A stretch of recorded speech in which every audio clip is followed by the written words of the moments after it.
Hello student, welcome back to my channel commerce lady. I am Jayashree Yadav. So बच्चे, आज के class में हम NPO not for profit organisation की थ्योरी पढ़ने वाले हैं। ठीक है, सो आपके कॉन्सेप्ट्स क्लियर करना बहुत ज़रूरी है बच्चे, तभी आप क्वेश्चंस अटेम्प्ट कर पाओगे। So now let's start the video.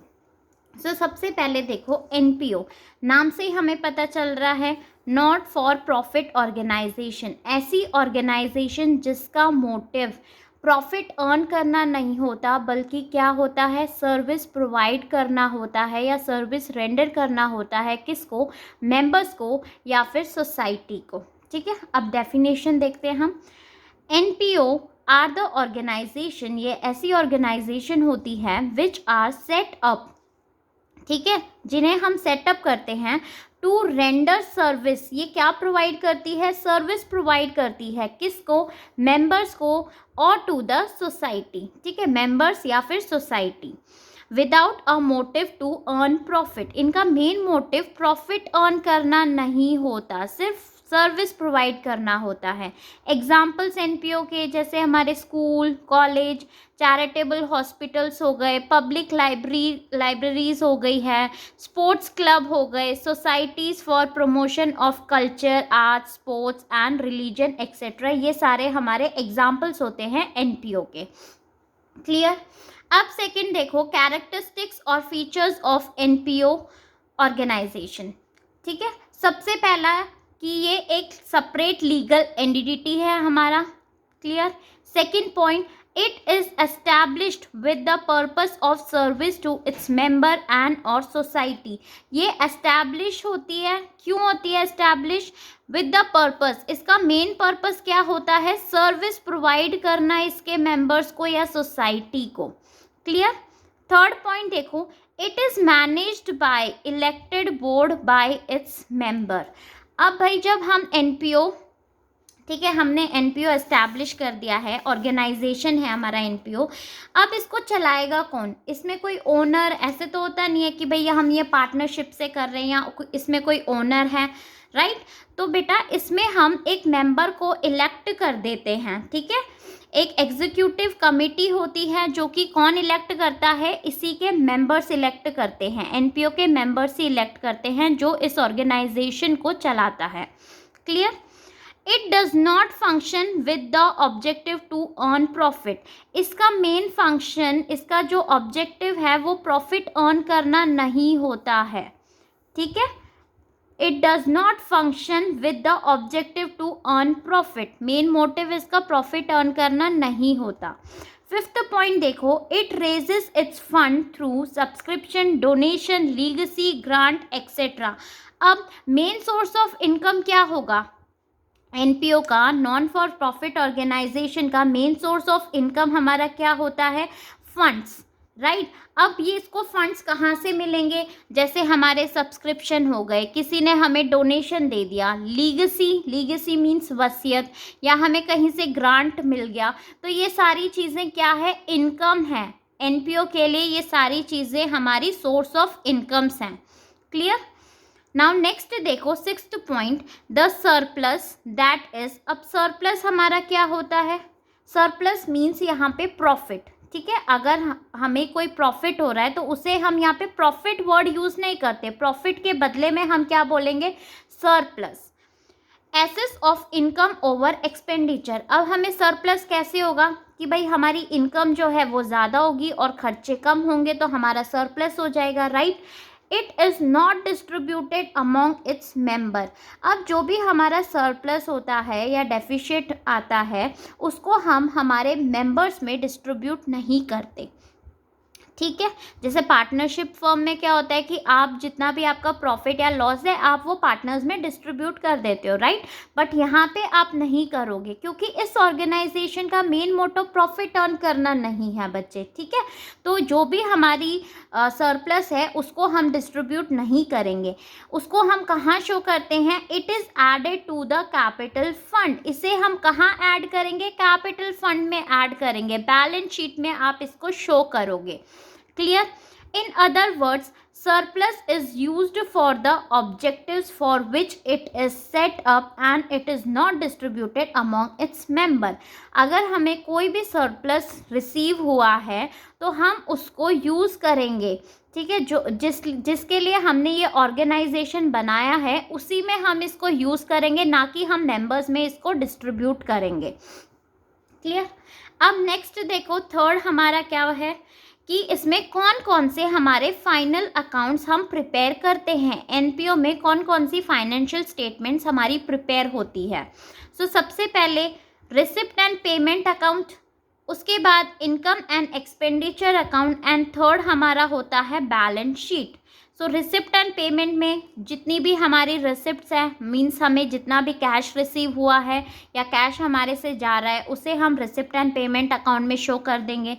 Second, income and expenditure account, इसमें सिर्फ और सिर्फ हम करंट ईयर का शो करते हैं बच्चे, ठीक है, जो भी हमारा करंट ईयर है उससे रिलेटेड सारी इन्फॉर्मेशन हम इसमें शो करेंगे। थर्ड, बैलेंस शीट, जो कि हमें फाइनेंशियल पोजीशन बताती है ऑर्गेनाइजेशन की कि क्या पोजीशन है इसकी, ठीक है। अब सबसे पहले हम receipt and payment account detail में पढ़ लेते हैं एक बार। रिसिप्ट एंड पेमेंट अकाउंट हमारा क्या अकाउंट होता है। Receipt and payment account is classified summary of cash and bank transaction under appropriate head. ये एक समरी है, किसकी समरी है, कैश एंड बैंक ट्रांजैक्शंस, ठीक है, अंडर अप्रोप्रिएट हेड। बेसिकली आपने क्लास 11th में कैश अकाउंट पढ़ा हुआ है, राइट बच्चे, ये बिल्कुल वैसा ही है जैसे आप वहाँ पे प्रिपेयर करते थे ना कैश अकाउंट। कैश अकाउंट ये हमारा क्या है, रियल अकाउंट भी हम इसे बोलते हैं। Real account means debit what's comes in and credit what goes out, right. बिल्कुल सेम उसी फंडे पे हमें ये बनाना है रिसिप्ट एंड पेमेंट अकाउंट। अगर आपको कैश रिसीव हो रहा है तो आप इसको नोट डाउन कर देंगे, अगर आपका कैश जा रहा है तो भी आप इसको पेमेंट साइड में शो कर दोगे। क्लियर। अब नेक्स्ट पॉइंट देखो, it starts with the opening balance of cash and cash at bank. ये हमारा स्टार्ट कैसे होगा, ओपनिंग बैलेंस से, जो कि आप डेबिट साइड में शो करोगे टू बैलेंस बीडी, एंड इसको हम क्लोज कैसे करेंगे और ये एंड कैसे होता है, by closing balance of cash and bank, ठीक है। ओपन कहाँ से होगा, to balance BD, and end कैसे करेंगे, by closing balance CD. Clear. अब इसके फीचर्स देख लेते हैं। Features of receipt and payment account, it is an asset account या फिर रियल अकाउंट, ठीक है। ये बिल्कुल कैश, जैसे आप कैश अकाउंट प्रिपेयर करते थे बिल्कुल वैसे ही बनेगा। इसे हम रियल अकाउंट भी बोलते हैं। Real account means debit what's comes in, अगर पैसा रिसीव हो रहा है तो हम उसे रिसिप्ट साइड में शो कर देंगे, अगर पैसा जा रहा है credit what's goes out means पैसा जा रहा है तो हम उसे किस साइड शो कर देंगे, credit side, payment side show कर देंगे, ठीक है। अब नेक्स्ट पॉइंट देखो, second B, all receipt and payment whether they are of revenue nature और capital nature are shown in receipt and payment account. अब ये हमें क्या बोल रहा है भाई कि जो भी हमारी रिसिप्ट एंड पेमेंट है, चाहे वो हमारा रेवेन्यू नेचर का हो चाहे वो कैपिटल नेचर का हो, आप उसको शो करोगे रिसिप्ट एंड पेमेंट अकाउंट में ही। अब हमारा revenue nature and capital nature क्या होता है, रेवेन्यू नेचर होते हैं छोटे मोटे खर्चे या फिर इनकम्स, ठीक है, वो उन्हें हम क्या बोलते हैं, revenue nature. And capital nature क्या होता है, मोटा खर्चा, ठीक है, जैसे कि हमने कोई एसेट परचेज कर ली, उसमें एक ह्यूज अमाउंट हमारा इन्वॉल्व है, तो वो होता है हमारा कैपिटल नेचर का, ठीक है। तो चाहे वो रेवेन्यू नेचर का हो चाहे वो कैपिटल नेचर का हो, ये दोनों चीज़ें आप रिसिप्ट एंड पेमेंट अकाउंट में शो करोगे। क्लियर। नाउ थर्ड पॉइंट देखो, all receipt and payment whether they relate to the previous और करेंट और next year are shown in the receipt and payment account. ये बात बच्चे अब ध्यान से देखो कि रिसिप्ट एंड पेमेंट अकाउंट में चाहे वो हमारी प्रीवियस ईयर की हो चाहे वो हमारा करंट ईयर का हो चाहे वो नेक्स्ट ईयर का हो, इससे हमें कोई फ़र्क नहीं पड़ता।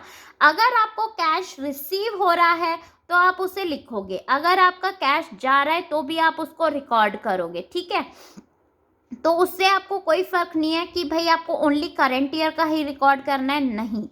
ठीक है, तो आप उसको कहाँ पे शो करोगे, रिसिप्ट एंड पेमेंट अकाउंट में शो करोगे। अब एक चीज़ और इसमें डी पॉइंट करके लिख लेना कि इसमें एक और चीज़ है कि हमारी जो नॉन कैश आइटम्स होते हैं, ठीक है, नॉन कैश आइटम्स अब हमारे कौन से हो गए, जैसे हमारा डेप्रिसिएशन हो गया,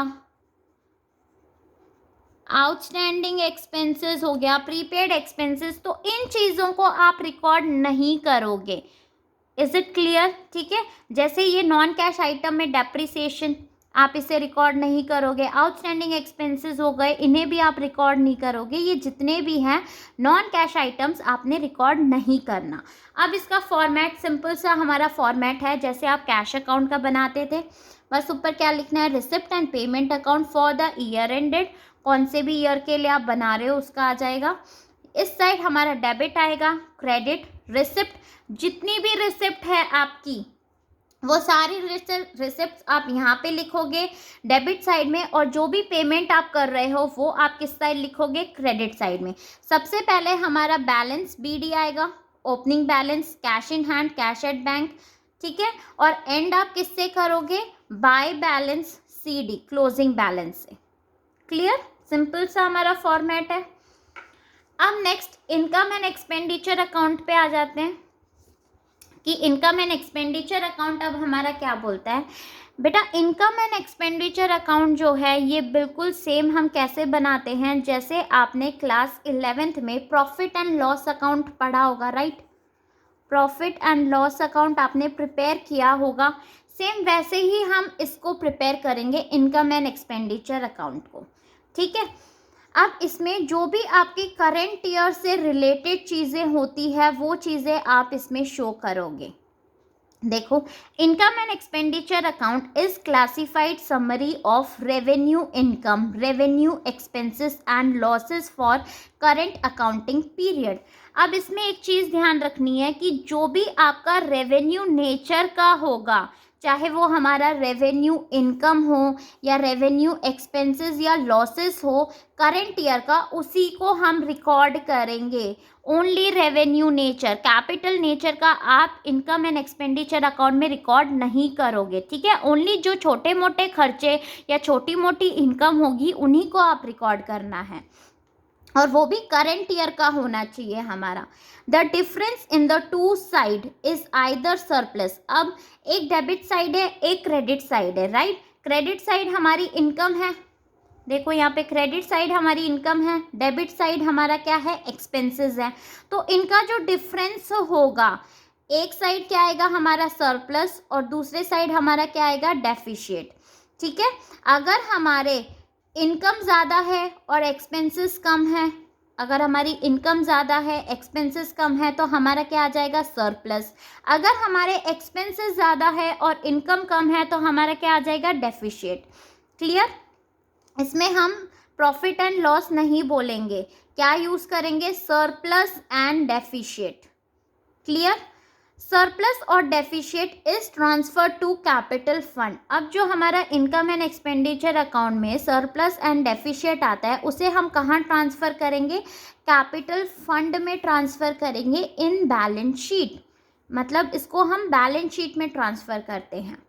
ठीक है, अब इसके फीचर्स देख लेते हैं। Income and expenditure account is similar to profit and loss account. अभी मैंने आपको ऊपर बताया था कि ये बिल्कुल सिमिलर वैसा ही है जैसे आप प्रॉफिट एंड लॉस अकाउंट बनाते थे। ठीक है, being made by profit organisation. Profit organisation क्या बनाती है, प्रॉफिट एंड लॉस अकाउंट, और एनपीओ क्या बनाएगी, इनकम एंड एक्सपेंडिचर अकाउंट।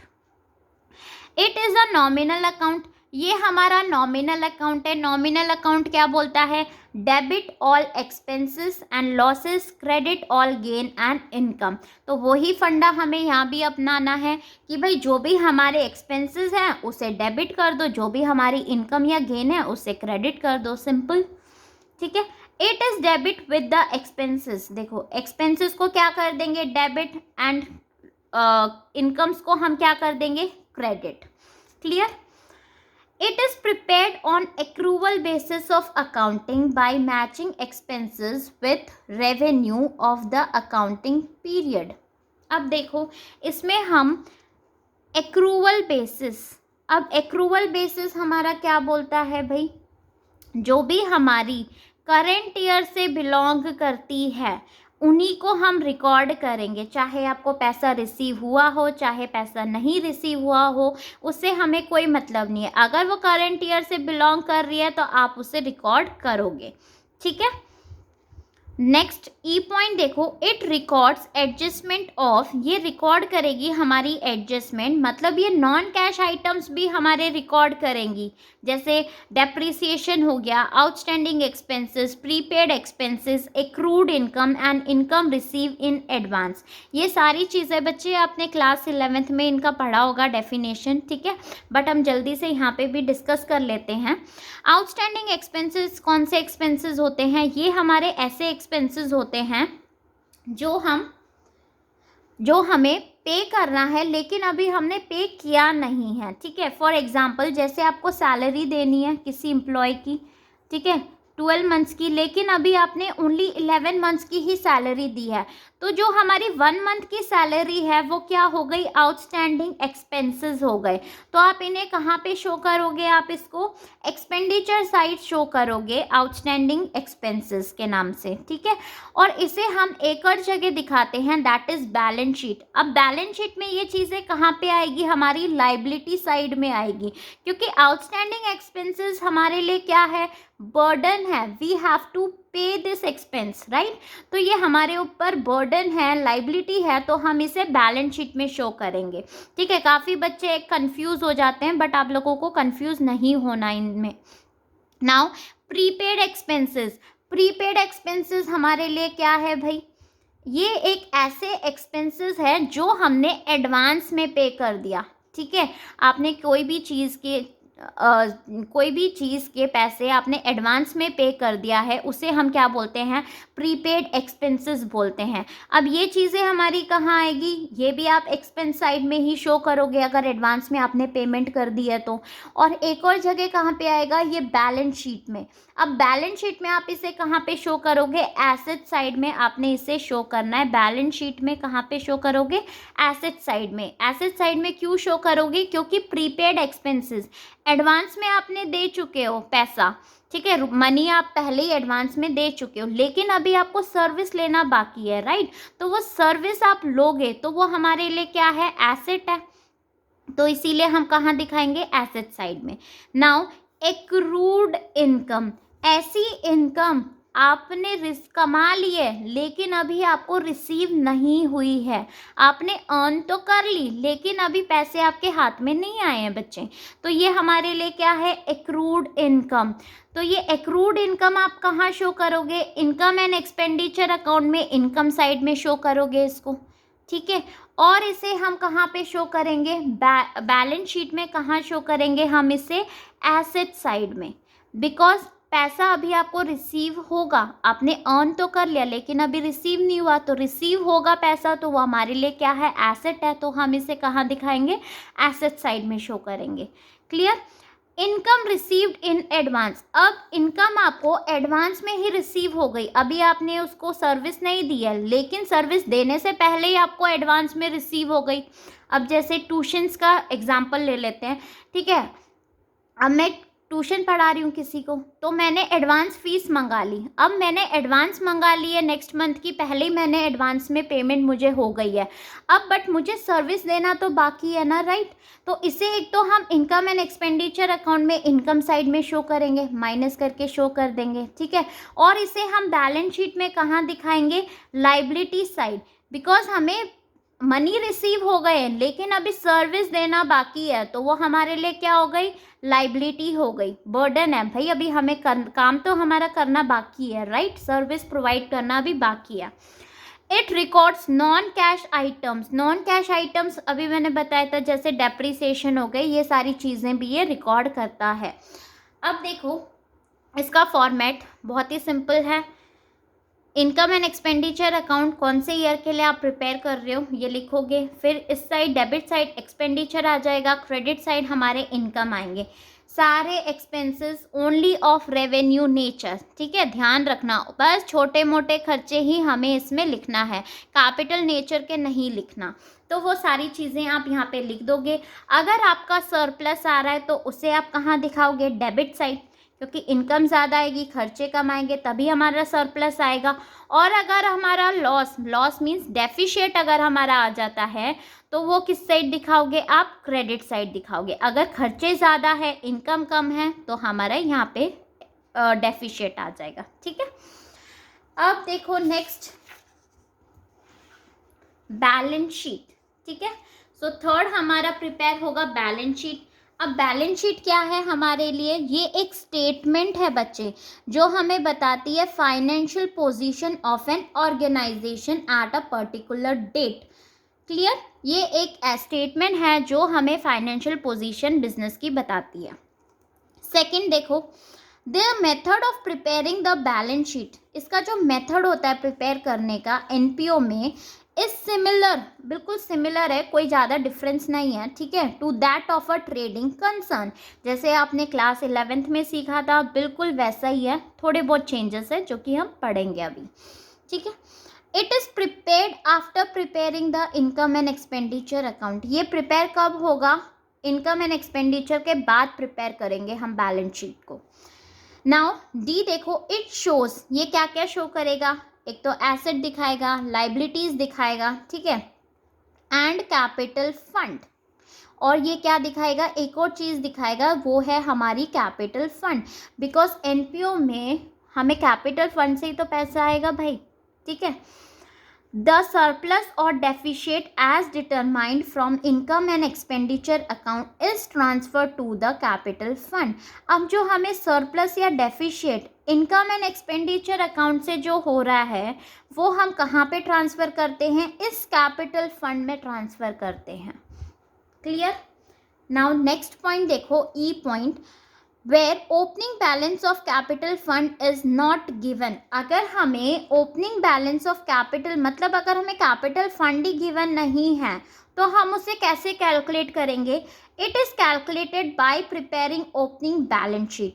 अब आपको ओपनिंग बैलेंस शीट प्रिपेयर करनी पड़ेगी, ठीक है, मतलब आपको दो बैलेंस शीट प्रिपेयर करनी पड़ेगी, ओपनिंग बैलेंस शीट भी प्रिपेयर करनी पड़ेगी एंड क्लोजिंग बैलेंस शीट भी प्रिपेयर करनी पड़ेगी। ओपनिंग बैलेंस शीट क्यों प्रिपेयर करनी पड़ेगी, क्योंकि हमें कैपिटल फंड की अमाउंट नहीं पता, तो इसको कैलकुलेट करने के लिए आपको ओपनिंग बैलेंस शीट कैलकुलेट करनी पड़ेगी।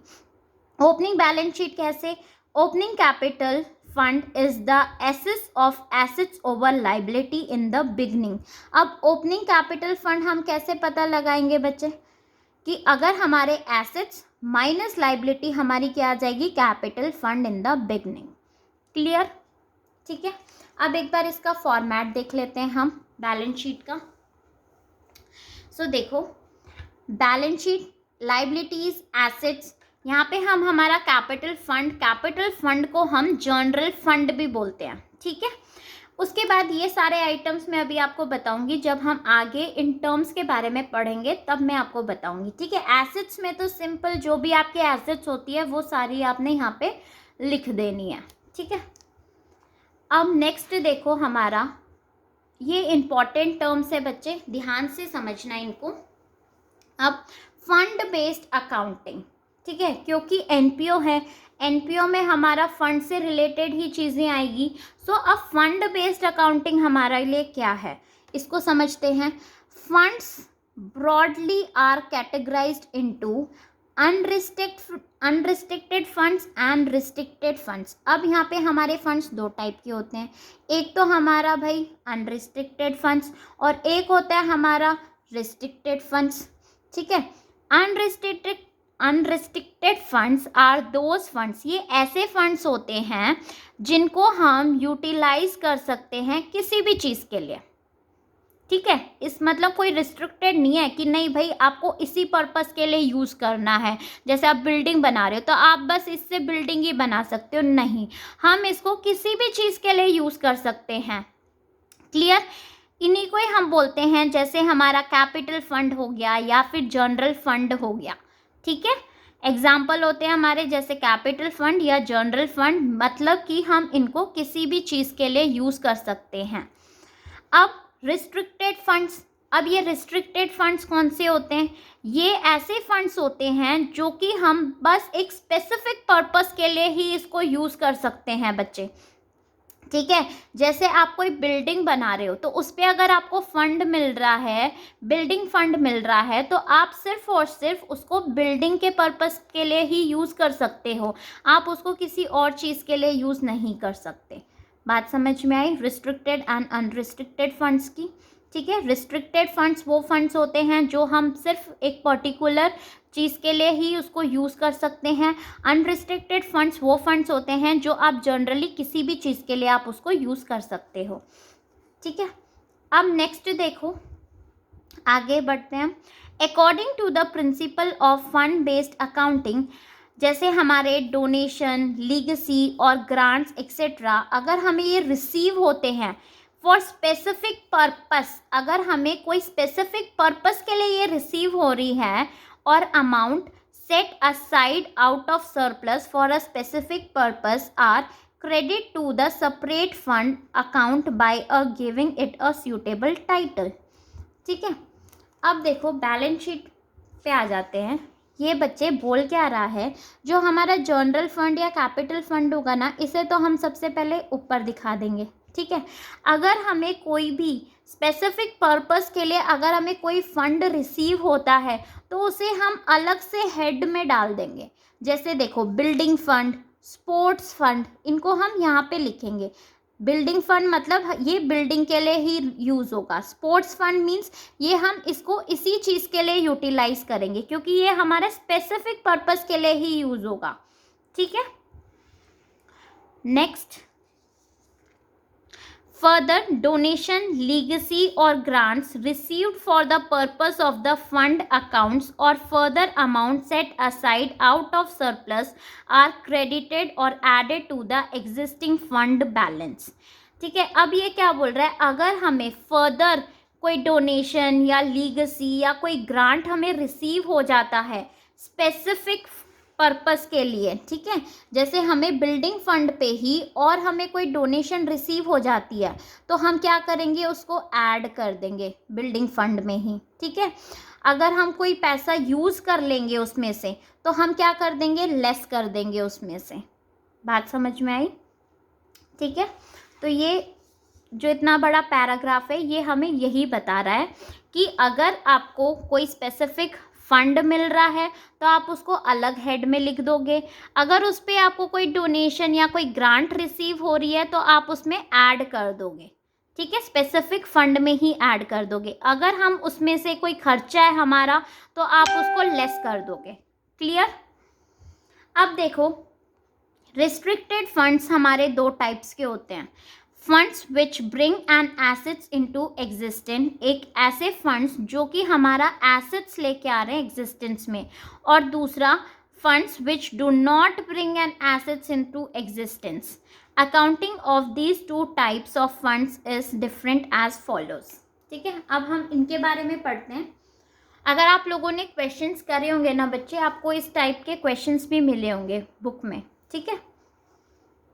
अब देखो funds bringing an assets into existence, ऐसे फंड्स, ठीक है, जो कि लेके आ रहे हैं एक एसेट को एग्जिस्टेंस में लेके आ रहे हैं। अब इसकी डेफिनेशन देखो, अमाउंट स्पेंट और incurred for the purpose of the fund is transfer to the capital fund and the balance amount if any is shown in the liability side of the balance sheet.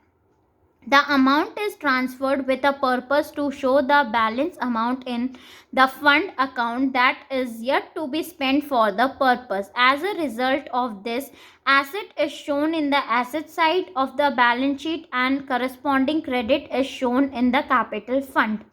ठीक है, I know ये पढ़ के तो समझ में आया नहीं होगा आपको, राइट। सो अभी मैं आपको एग्जाम्पल के तौर पे समझाऊंगी जो हमें ये इलस्ट्रेशन एग्जाम्पल गिवन है।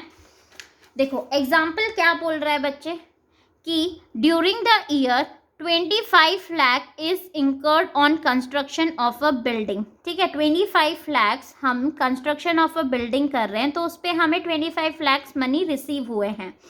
बिल्डिंग फंड हमें ऑलरेडी गिवन है, 40 lakhs का हमारा क्या है, बिल्डिंग फंड है। ठीक है, अब जब आप बैलेंस शीट बनाते हो, ठीक है, मैं एक रफ बना रही हूँ। अब जब आप बैलेंस शीट बना रहे हो तो हमें ऑलरेडी स्पेसिफिक में क्या, बिल्डिंग फंड हमें ऑलरेडी गिवन है। बिल्डिंग फंड कितने का, 40 लाख। क्लियर, ठीक है। अब क्या बोल रहा है कि ये 25 lakh out of building fund will be transfer to capital fund and the balance 15 lakh will be shown in the liability side of the balance sheet. अब इसका मतलब क्या है, देखो, अब कंस्ट्रक्शन ऑफ अ बिल्डिंग हो रही है तो वो हमारे लिए क्या है, इट्स एन एसेट। तो आप उसे कहाँ दिखा दोगे, एसेट साइड में दिखा दोगे कि कंस्ट्रक्शन ऑफ बिल्डिंग कितने का, 25 लाख। ठीक है, अब ये जो बिल्डिंग फंड है इसमें से हम कंस्ट्रक्शन कर रहे हैं बिल्डिंग का, तो ये जो 25 लाख है बच्चे, ये आपको माइनस करना है। एक तो आप इसको एसेट साइड में दिखा दोगे बिकॉज ये हमारे लिए क्या है, बिल्डिंग एसेट है, राइट। और इसको हमें क्या करना है, माइनस करोगे आप इसमें से, बिल्डिंग फंड में से आप माइनस कर दोगे, क्या लिखोगे, ट्रांसफर्ड टू कैपिटल फंड। इसे हम कहाँ ट्रांसफर करेंगे, कैपिटल फंड में ट्रांसफर करेंगे। कितना माइनस कर देंगे, 25 लाख। ठीक है, अब ये माइनस कर दोगे, बैलेंस अमाउंट हमारा किधर आ जाएगा, इधर आ जाएगा, 15 लाख। ठीक है, अब इसको कहाँ ट्रांसफर करना है, हमें कैपिटल फंड में ट्रांसफर करना है। यहाँ पे हमें कोई कैपिटल फंड गिवन नहीं है, मान लो कोई कैपिटल फंड की हमें अमाउंट गिवन है यहाँ पे, उसमें आप क्या कर दोगे, ऐड कर दोगे, शो कर दोगे। क्या शो करोगे आप, transfer from building fund.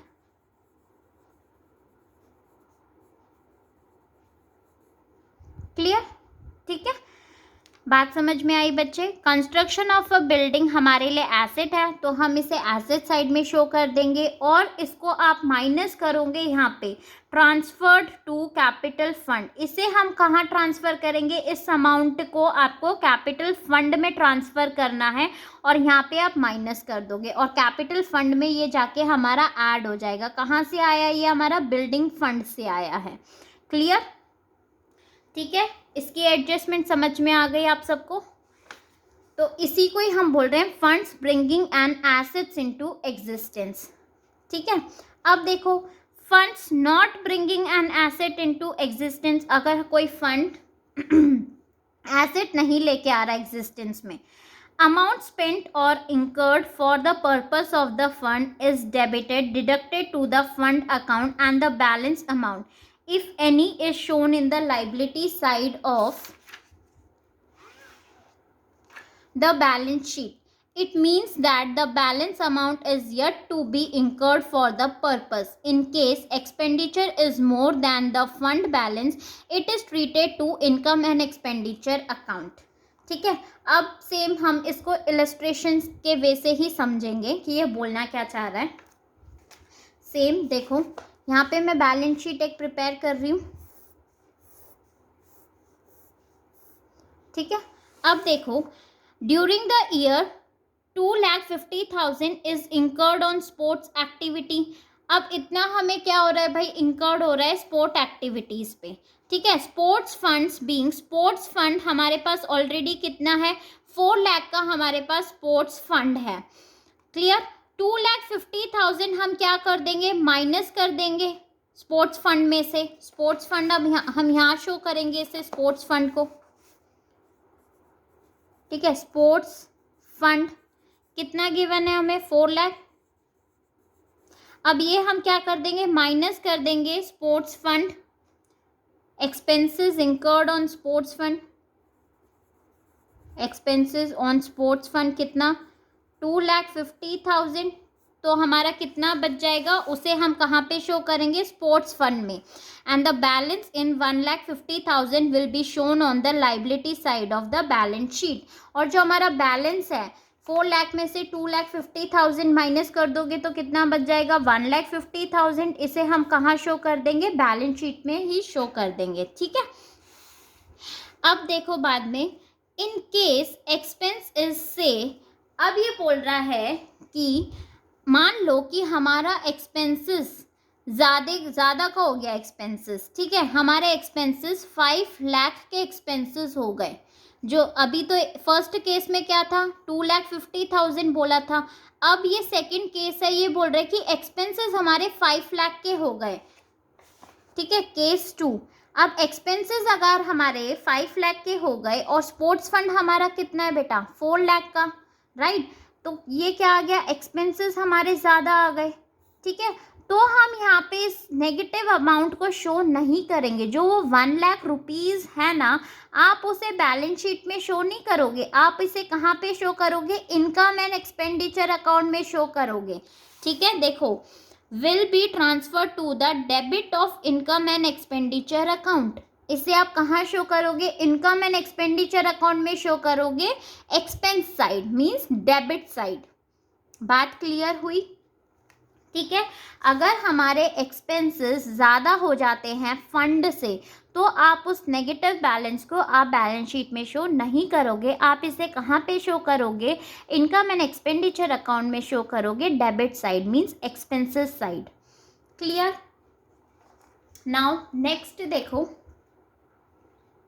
Legacy. अब लीगेसी क्या होती है? ये हमारी वसीयत होती है। ठीक है, मतलब कोई मान लो कि कोई आदमी मर रहा है लास्ट मोमेंट में और उसने अपनी सारी वसीयत किसी के नाम कर दी, एनजीओ या किसी भी ऑर्गेनाइजेशन को उसने अपनी वसीयत दे दी। ठीक है, उसी को हम क्या बोलते हैं? लीगेसी बोलते हैं।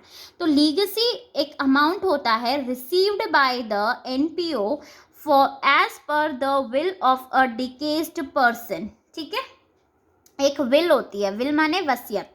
It is shown in the receipt side of receipt and payment account. इसे हम कहाँ शो करेंगे? रिसिप्ट साइड में शो करेंगे, रिसिप्ट एंड पेमेंट अकाउंट में।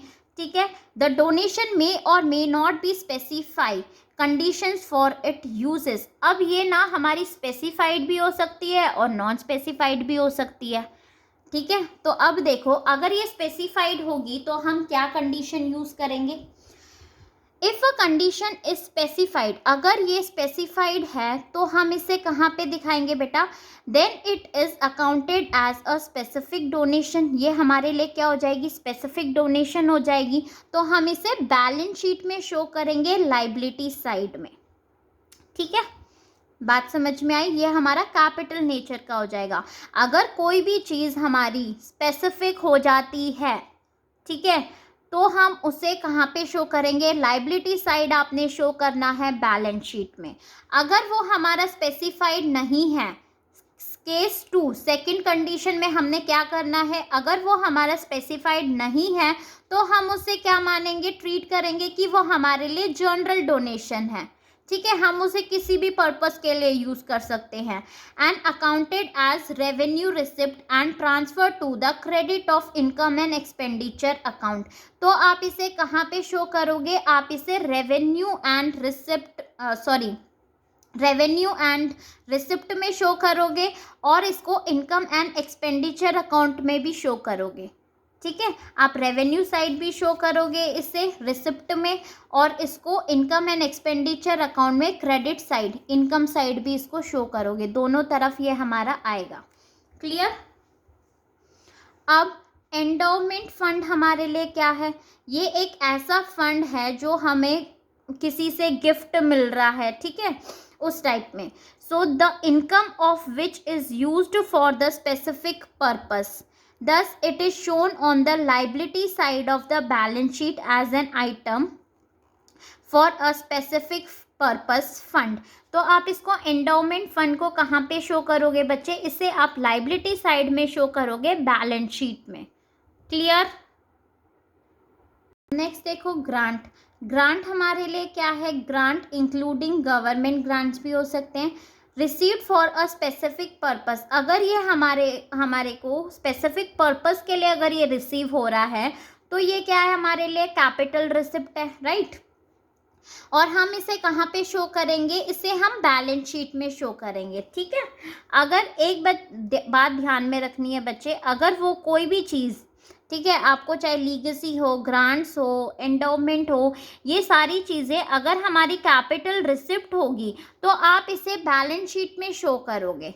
ठीक है, अगर ये ग्रांट हमारा स्पेसिफिक पर्पस के लिए नहीं है, अगर वो स्पेसिफिक पर्पस के लिए हमें नहीं गिवन है, तो फिर हम उसे कहाँ शो करेंगे, it is a revenue receipt, ये हमारे लिए रेवेन्यू रिसिप्ट है, और आप इसे क्रेडिट करोगे इनकम एंड एक्सपेंडिचर अकाउंट में। ठीक है, आप इसे कहाँ शो करोगे, इनकम एंड एक्सपेंडिचर अकाउंट में शो करोगे, income side means credit side. Clear. Next देखो, एंट्रेंस फीस या एडमिशन फीस। ठीक है, अब ये हमारे लिए क्या है, एंट्रेंस फीस और admission fees is the amount paid by a person, ये एक पर्सन पे करता है, ये एक ऐसी अमाउंट होती है at the time of being a member of the NPO. अगर किसी को एनपीओ का मेंबर बनना है तो उस टाइम पे उसे एक एंट्रेंस फीस या एडमिशन फीस पे करनी पड़ेगी, राइट, उसी को हम एंट्रेंस फीस या एडमिशन फीस बोलते हैं। अब इसका नेचर कैसा होता है, ये हमारा रेवेन्यू रिसिप्ट होता है। ठीक है, और हम इसे कहाँ पे शो करेंगे, it is accounted as an income and credit to income and expenditure account. ये हमारे लिए इनकम है, भाई एनपीओ को पैसा मिल रहा है, राइट, तो ये हमारे लिए इनकम है, और हम इसे कहाँ शो करेंगे, इनकम एंड एक्सपेंडिचर अकाउंट में आप इसे शो करोगे। क्लियर, एक तो income and expenditure account, and दूसरा हम कहाँ करेंगे, receipt and payment account, receipt side. Clear बच्चे, ठीक है, दो जगह हम इसे शो करेंगे। अब नेक्स्ट देखो, लाइफ मेंबरशिप फीस।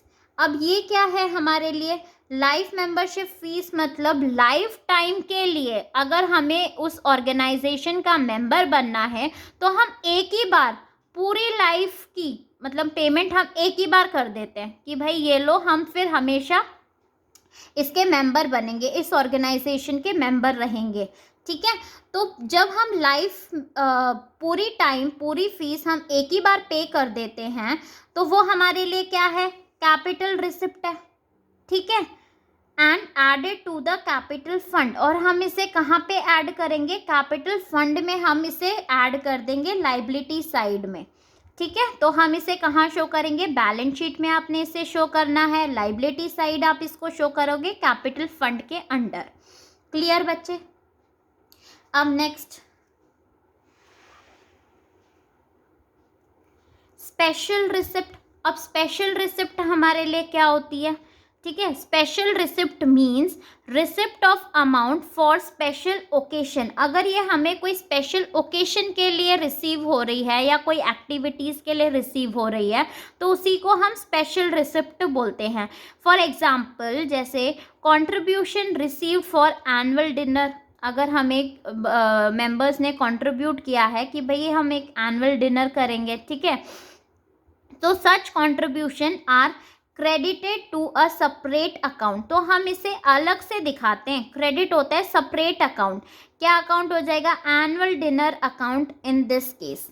ठीक है, इस एग्जाम्पल के अकॉर्डिंग क्या हो जाएगा, annual dinner, and expenses against this receipt are debited to it. The balance is transferred to the income and expenditure account after the event is held। और इसके बाद हम इसे कहाँ ट्रांसफ़र करते हैं, इनकम एंड एक्सपेंडिचर अकाउंट में इसे हम ट्रांसफ़र कर देंगे। इज इट क्लियर बच्चे।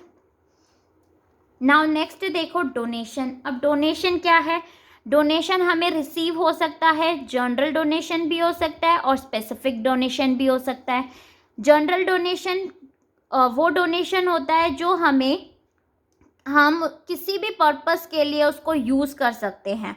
ठीक है, कोई डिफाइन नहीं होता कि नहीं आपको इसी पर्पस के लिए इस अमाउंट को यूज़ करना है। Clear. The amount of general donation is accounted as revenue receipt. ये हमारे लिए क्या होती है, रेवेन्यू रिसिप्ट होती है, और हम इसे कहाँ शो करते हैं, इनकम एंड एक्सपेंडिचर अकाउंट में। क्लियर, ठीक है। अब देखो, स्पेसिफिक डोनेशन। अब स्पेसिफिक डोनेशन हमारे लिए क्या है कि ये स्पेसिफाइड है कि आप सिर्फ और सिर्फ इसी पर्पस के लिए इसको यूज़ कर सकते हो, उसे हम बोलते हैं स्पेसिफिक डोनेशन। फॉर एग्जांपल, एक डोनर ने हमें डोनेट किया है 10 लाख फॉर अ लाइब्रेरी, तो हम इसको लाइब्रेरी में ही यूज़ कर सकते हैं। इस अमाउंट को किसी और पर्पस के लिए हम इसे यूज़ नहीं कर सकते, ठीक है। It means the donation received can be used only for library. Specific donation is shown in the liability side of the balance sheet.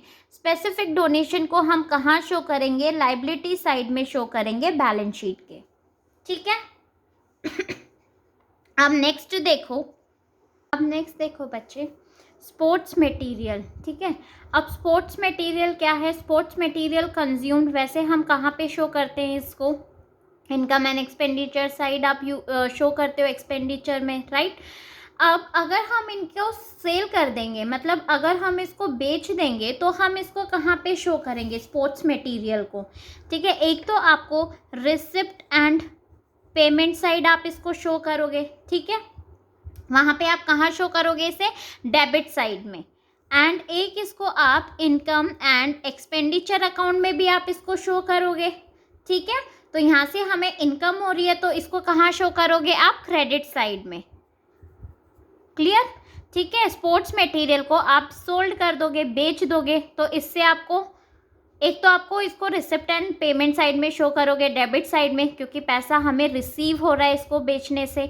और इसको इनकम एंड एक्सपेंडिचर अकाउंट में भी आपको शो करना है क्रेडिट साइड, बिकॉज ये हमारी income हो रही है, क्लियर।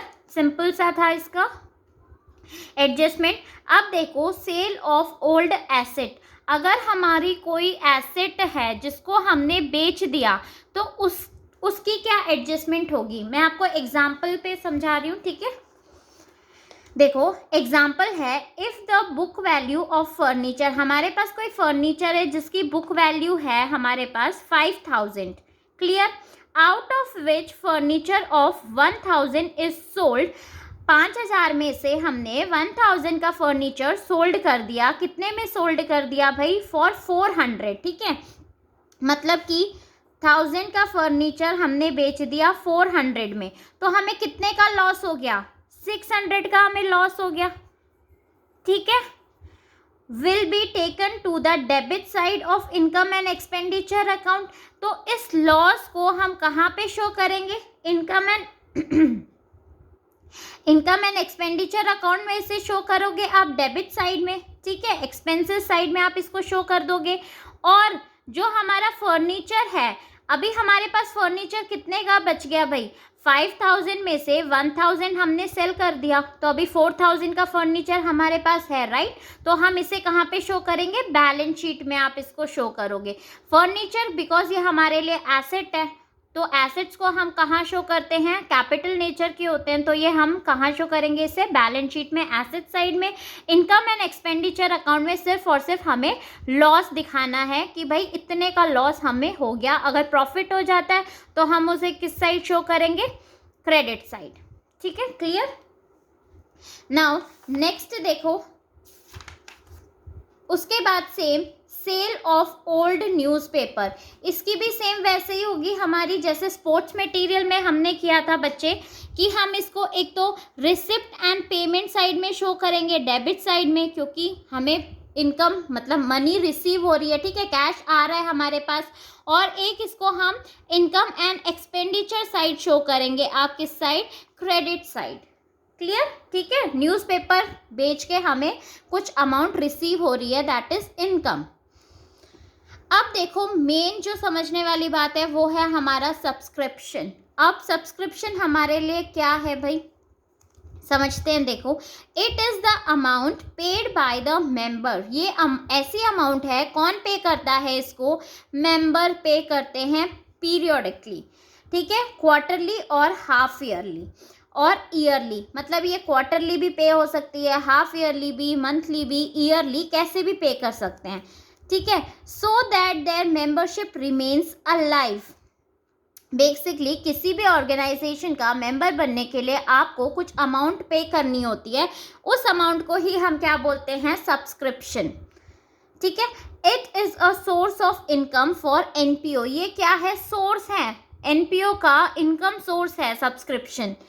अब देखो, subscription received whether they relate to current, previous or next period is shown in the debit side of the receipt and payment account। चाहे सब्सक्रिप्शन हमें करंट का रिसीव हो रहा हो, चाहे प्रीवियस ईयर का, चाहे नेक्स्ट ईयर का, ठीक है, इससे हमें कोई फर्क नहीं पड़ता। रिसिप्ट एंड एक्सपेंडिचर अकाउंट में हम उसे शो करेंगे, ठीक है।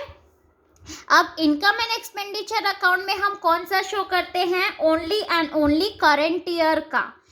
जो भी हमारी करंट ईयर की एक्सपेंस होगी, चाहे इनकम होगी, उसको हम इनकम एंड एक्सपेंडिचर अकाउंट में शो करते हैं, है ना। तो हमें सिर्फ करंट ईयर का कैलकुलेट करना है, ठीक है। अब देखो, बैलेंस शीट में हम क्या चीज़ें शो करेंगे? Subscription not received that is outstanding are shown in the asset side of the balance sheet. ऐसी सब्सक्रिप्शन जो करंट ईयर की हमें रिसीव नहीं हुई, चाहे वो प्रीवियस ईयर की हो हमारी, ठीक है, उसे हम कहाँ पे शो करेंगे? बैलेंस शीट में शो करेंगे, एसेट साइड, ठीक है। उसके बाद सब्सक्रिप्शन रिसीव इन एडवांस। अगर हमारी सब्सक्रिप्शन हमें एडवांस में रिसीव हो गई है, ठीक है, कोई भी सब्सक्रिप्शन अगर एडवांस में रिसीव हो गई हमें नेक्स्ट ईयर की, तो उसे हम क्या करेंगे? लायबिलिटी साइड में आपको शो करना है बच्चे, ठीक है। आउटस्टैंडिंग है तो सिंपल एसेट साइड में, अगर वो हमारी एडवांस में हमें रिसीव हो गई है तो वो उसको हम कहाँ शो करेंगे? लायबिलिटी साइड में, ठीक है। अब देखो, अगर आपका कोई भी क्वेश्चन होगा कि आपको सब्सक्रिप्शन कैलकुलेट करना है, तो आप स्टेटमेंट फॉर्म में भी कैलकुलेट कर सकते हो और उसका अकाउंट बना के भी कर सकते हो। तो स्टेटमेंट फॉर्म में सिंपल है, हमें ये हमारा फॉर्मेट रहेगा, ठीक है। सब्सक्रिप्शन जो आपको रिसीव्ड होगी ड्यूरिंग द ईयर, उसे आप यहाँ पे लिख लेंगे अमाउंट, ठीक है। उसके बाद क्या चीज़ें हम ऐड करेंगे? ये देखो, जो हमें सब्सक्रिप्शन आउटस्टैंडिंग है हमारी eight the end of the year और क्लोजिंग, ठीक है, वो सब्सक्रिप्शन जो हमारी करंट ईयर को बिलोंग कर रही है उसे हम ऐड कर देंगे, ठीक है। बात समझ में आ रही है? क्लोजिंग, जो हमारी आउटस्टैंडिंग सब्सक्रिप्शन जो हमें क्लोजिंग गिवन होगी, एट द एंड गिवन होगी, उसे हम ऐड कर देंगे। और क्या ऐड करेंगे? Subscription receive in advance. ऐसी सब्सक्रिप्शन जो हमें एडवांस में रिसीव हो गई है at the beginning of the year, उसे हम क्या कर देंगे? ऐड कर देंगे, बिकॉज ये दोनों ऐसी सब्सक्रिप्शन है जो हमारी करंट ईयर को बिलोंग कर रही है, ठीक है बच्चे। अब माइनस क्या करेंगे हम इसमें? Subscription outstanding in the beginning of the year. ऐसी सब्सक्रिप्शन जो हमारी आउटस्टैंडिंग है beginning of the current year, beginning of the year, उसे हम क्या कर देंगे? माइनस कर देंगे, बिकॉज वो हमारी आउटस्टैंडिंग सब्सक्रिप्शन किसकी है? प्रीवियस ईयर की आउटस्टैंडिंग सब्सक्रिप्शन है, ठीक है। सब्सक्रिप्शन रिसीव इन एडवांस, अगर हमें कोई सब्सक्रिप्शन एडवांस में रिसीव हो जाती है, कौन सी ईयर की?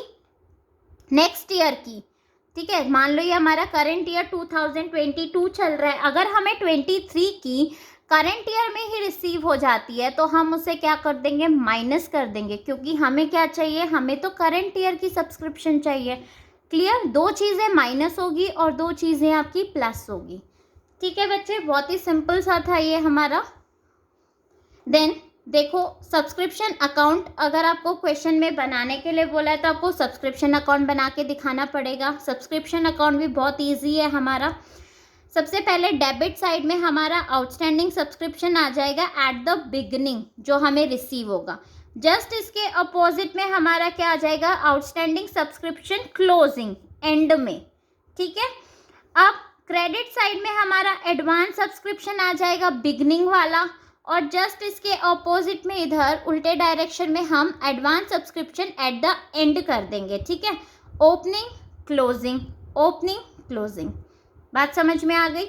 Then income and expenditure account, अब ये हमारी बैलेंसिंग फिगर आ जाएगी। यहाँ पे जो हमें सब्सक्रिप्शन रिसीव्ड हो रही है ड्यूरिंग द ईयर, उसे हम यहाँ लिख देंगे बाय बैंक अकाउंट, जो हमें ड्यूरिंग द ईयर रिसीव होगी। इसका टोटल करके आप इसमें से ये दोनों outstanding subscription and eight the and वाला माइनस करोगे तो आपका income and expenditure balancing figure निकल के आ जाएगा। नेक्स्ट देखो हॉनोरेरियम, ये हमारा क्या होता है, ये एक हमारा एक्सपेंस होता है जो कि हम पर्सन को पे करते हैं to an who is not an employ of the institution. ठीक है, वो हमारी इंस्टीट्यूशन का कोई एम्प्लॉय नहीं होता, उसे जो हम पे करते हैं उसी को हम हॉनोरेरियम कहते हैं। अब ये हमारे लिए एक रेवेन्यू एक्सपेंसेस हैं, तो हम इसे कहाँ शो करेंगे, income and expenditure account show करेंगे डेबिट साइड में। Clear. Now cost of goods consumed, अब हम कॉस्ट ऑफ गुड्स कंज्यूम्ड कैसे कैलकुलेट करेंगे बच्चे। ठीक है, गुड्स कंज्यूम्ड एनपीओ में क्या होता है हमारा, एनपीओ ऑर्गेनाइजेशन कंज्यूमेबल आइटम, जैसे कि हमारा स्टेशनरी कंज्यूम कर रहे हैं, मेडिसिन्स हो गया हॉस्पिटल में, स्पोर्ट्स मटेरियल जैसे स्पोर्ट्स क्लब यूज़ करती हैं। ठीक है, तो यही हमारे क्या होते हैं, गुड्स कंज्यूम्ड बाय एनपीओ। अब in such a case, separate stock account for each of the consumable items is prepared to determine the consumption during the year. अब हमें separate stock account बना के रखना पड़ता है कि हमने कितना consumed किया है during the year calculate करने के लिए। ठीक है, वही हम कहाँ पे उन्हें ट्रांसफ़र करते हैं, इनकम एंड एक्सपेंडिचर अकाउंट में उसको हम शो करते हैं कि हमें कितनी अमाउंट हमें रिसीव हुई है, मतलब कितना हमने गुड्स कंज्यूम्ड किया है, वो कहाँ शो करते हैं, इनकम एंड एक्सपेंडिचर अकाउंट में। अब उसको कैलकुलेट करने के लिए देखो कैसे कैलकुलेट करते हैं कॉस्ट ऑफ गुड्स कंज्यूम्ड। सबसे पहले तो हमें ओपनिंग स्टॉक गिवन होगा, ठीक है, कि हमारा कितना ओपनिंग स्टॉक है गुड्स का। उसके बाद उसमें हम ऐड कर देंगे purchases, net purchase during the year, कि आपने कितना परचेज किया है during the year, opening stock में ऐड कर देंगे और उसमें से माइनस कर देंगे क्लोजिंग स्टॉक। ठीक है, तो हमारा बैलेंस आ जाएगी, जो हम कहाँ पे इसको शो करेंगे, इनकम एंड एक्सपेंडिचर अकाउंट में। आप debit side means expenses side में आप इसको शो करोगे। क्लियर। अब देखो नेक्स्ट हमारा रेवेन्यू एक्सपेंसेस। ठीक है, रेवेन्यू एक्सपेंसेस हमारे कौन से खर्चे होते हैं, ये ऐसे एक्सपेंसेस होते हैं जो हमारे छोटे मोटे खर्चे होते हैं, जैसे कि wages, salary, rent, stationery etcetera. ठीक है, ये रेवेन्यू एक्सपेंसेस हमारा इंक्लूड करता है बच्चे, जैसे मेंटेनेंस ऑफ फिक्स्ड एसेट्स। अगर आपकी जो फिक्स्ड एसेट्स है जैसे प्लांट, मशीनरी, ये सारी चीज़ें होती हैं, अगर इस पे आप कुछ मेंटेनेंस कर रहे हो, मतलब आप कुछ रिपेयर करवा रहे हो या कुछ भी इसमें खर्चा कर रहे हो, तो वो भी किस में आएगा, हमारा रेवेन्यू एक्सपेंसेस में ही आएगा। ठीक है, अब रेवेन्यू एक्सपेंसेस को हम कहाँ ट्रांसफ़र करते हैं, इसे हम इनकम एंड एक्सपेंडिचर अकाउंट में शो करते हैं on debit side, means expenses के तरफ आप इसे शो करोगे। अब कैपिटल एक्सपेंडिचर हमारे कौन से एक्सपेंडिचर होते हैं, मतलब मोटे खर्चे जिसमें हमारी एक ह्यूज इन्वेस्टमेंट इन्वॉल्व है। ठीक है, expenditure that gives benefits of enduring nature, that is the benefit of which is not exhausted or consumed within the accounting period, जिसको हम कंज्यूम नहीं कर सकते अकाउंटिंग पीरियड, मतलब एक अकाउंटिंग पीरियड में हम उसे कंज्यूम्ड नहीं कर सकते, उसी को हम क्या कहते हैं, कैपिटल एक्सपेंडिचर। जैसे कि हमने कोई फर्नीचर परचेज कर लिया, इन्वेस्टमेंट कर लिया, बिल्डिंग हो गई, जिसको हम बेचने के लिए नहीं परचेज करते। ठीक है, उसको हम क्या ट्रीट करते हैं, कैपिटल एक्सपेंडिचर। अब कैपिटल एक्सपेंडिचर को हम कहाँ शो करेंगे, जो भी हमारी ये चीज़ें होती है इसे हम बैलेंस शीट में एसेट साइड में हम इसको शो करते हैं। क्लियर बच्चा। अब नेक्स्ट देखो, जैसे हमारे एक्सपेंसेस थे वैसे ही हमारी income means revenue receipt and capital receipt. अब रेवेन्यू रिसिप्ट क्या होती है, रिसिप्ट मींस इनकम। ठीक है, are the amount received as income, जैसे कि हमारी एंट्रेंस फीस हो गई है, सब्सक्रिप्शन हो गया, अगर हमें कोई इंटरेस्ट मिल रहा है इन्वेस्टमेंट में, ये सारी चीज़ें हमारी क्या होती है, रेवेन्यू रिसिप्ट, ये इनकम है हमारे लिए एनपीओ के लिए, राइट। सो इसे हम कहाँ ट्रांसफ़र करेंगे, आप इसको credit side income and expenditure account में शो करना है। ठीक है, अगर कोई भी हमारी रेवेन्यू से रिलेटेड है, मींस रेवेन्यू नेचर का है, चाहे वो इनकम हो चाहे वो एक्सपेंसेस हो, आपने उसको कहाँ शो करना है, इनकम एंड एक्सपेंडिचर अकाउंट में शो करना है। ठीक है, अब capital receipt, capital receipt are the receipts by the NPO organisation, जो कि हमें रिसीव होती है। जैसे हमारा किसी भी हमें एक स्पेसिफिक पर्पस के लिए अगर हमें रिसीव हो रही है तो हम उसे क्या बोलेंगे, कैपिटल रिसिप्ट। जैसे कि हमारी डोनेशन हो गई, लीगेसी हो गई है, लाइफ मेंबरशिप फीस हो गई है, ठीक है। ये जितनी भी चीज़ें हैं सारी की सारी आपकी कैपिटल रिसिप्ट के अंडर आती है। अब कैपिटल रिसिप्ट को हम कहाँ शो करते हैं, जैसे स्पेसिफिक डोनेशन, लीगेसी, स्पेसिफिक, ठीक है, जो हमें स्पेसिफिक पर्पस के लिए रिसीव हो रही है उसे आप बैलेंस शीट में शो करोगे लाइबिलिटी साइड में, ठीक है। आई होप बच्चों आपको ये वीडियो पसंद आई होगी। सो प्लीज़ मेरे वीडियो को लाइक, शेयर एंड कमेंट ज़रूर करना और मेरे चैनल को सब्सक्राइब। Thank you.